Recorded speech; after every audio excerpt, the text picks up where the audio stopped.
escribe a los Gálatas. Carta que el apóstol Pablo escribe a los Gálatas. Esta carta se escribe a mediados del siglo I. Se escribe a la iglesia de Galacia. Algunos creen que los Gálatas vivían al norte de Galacia. Y era mucho más probable que Pablo hubiese escrito esta carta para toda la región del sur. El principal asunto de esta carta es el que se debate en Jerusalén, en el concilio, luego, precisamente en este mediado del siglo. Y en la fe en Jesucristo como el único Salvador. Gálatas capítulo 4. Lo que queréis estar bajo la ley, ¿no habéis oído la ley? Porque está escrito que Abraham tuvo dos hijos, uno de la esclava y otro de la libre. Y aquí Pablo comienza, atiéndame para acá un momentico ahora, aquí Pablo comienza a hacer una comparación entre los dos hijos de Abraham. A veces nosotros nos preguntamos y decimos, bueno, ¿por qué motivo tuvo Sara que decirle a Abraham, acuéstate con Agar y tengo un hijo? Y sale Ismael, el cual después se disputa, hasta el día de hoy se disputa con el pueblo de Israel. Y Pablo comienza haciendo una alegoría, y es, escúcheme bien, es que todo lo que pasa en nuestras vidas tiene un propósito. Y todo lo que pasa en nuestra vida cuando estamos en el camino de Dios es dada la voluntad permisiva de Dios. Pudiéramos hablar entre pecado y tentación y demás, pero ya eso creo que lo hemos hecho y será en otro momento. Pero Pablo comienza aquí a ilustrar dos cosas. Abraham tiene dos hijos, tiene un hijo que es de la esclava y tiene un hijo que es de la libre, que es Sara.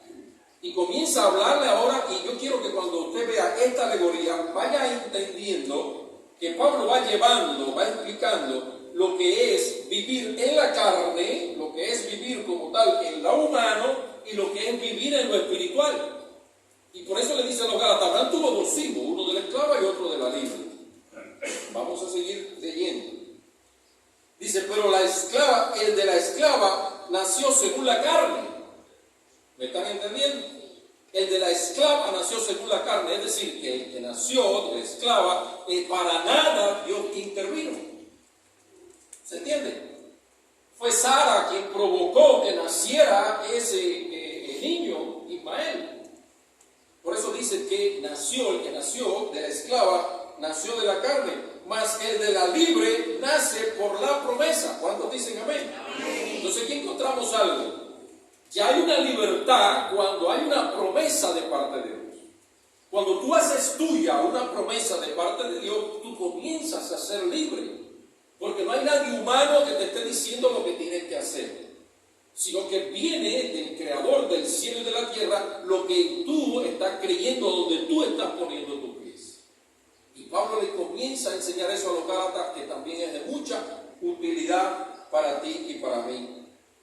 Dice el verso 24, lo cual es la alegoría, pues estas mujeres son dos pactos. ¿Se entiende? Lo que Pablo está explicando no está haciendo historia. Pablo no está haciendo historia de por qué nació Ismael, de por qué nació Isaac. Pablo está tratando de ilustrar de que aquí, en estas dos mujeres, se pueden ver dos pactos. Y es a lo que se está refiriendo. Dos pactos se pueden dejar ver, por lo cual es una alegoría. Pues estas mujeres son dos pactos. El uno proviene del monte Sinaí. Y es algo interesantísimo, me gustaría muchísimo poder explicarle luego lo del monte Sinaí y lo del monte Sión, el cual es el hijo de esclavitud. Este es Agar. Y ahí vemos que lo que viene de este monte es la ley. El uno proviene del monte Sinaí, el cual es el hijo para esclavitud. Este es Agar.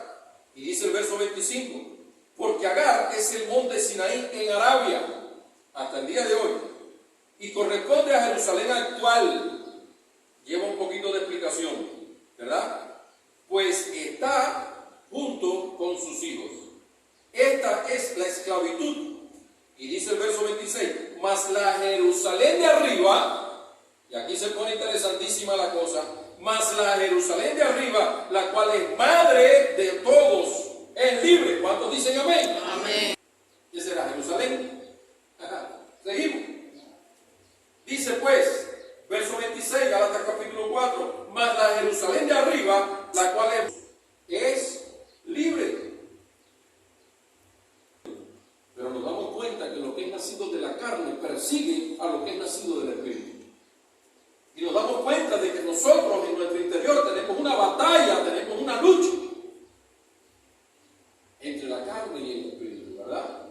Y es por eso que Pablo está diciendo, ¿cómo es posible entonces que el que es nacido libre, que la promesa, que lo que Dios tiene para nosotros, que viene de parte de Dios, es perseguido por la carne? ¿Acaso alguno de nosotros alguna vez no ha sido también, no ha tenido que enfrentar batallas con nuestra propia carne y decir a la carne no? Y decirle a la carne, tú tienes que estar pues doblegada y tiene que prevalecer el Espíritu. Porque la palabra de Dios es clara y dice que el que vive según la carne, carne es, mas el que vive según el Espíritu es. Y Pablo le está explicando a los Gálatas esto.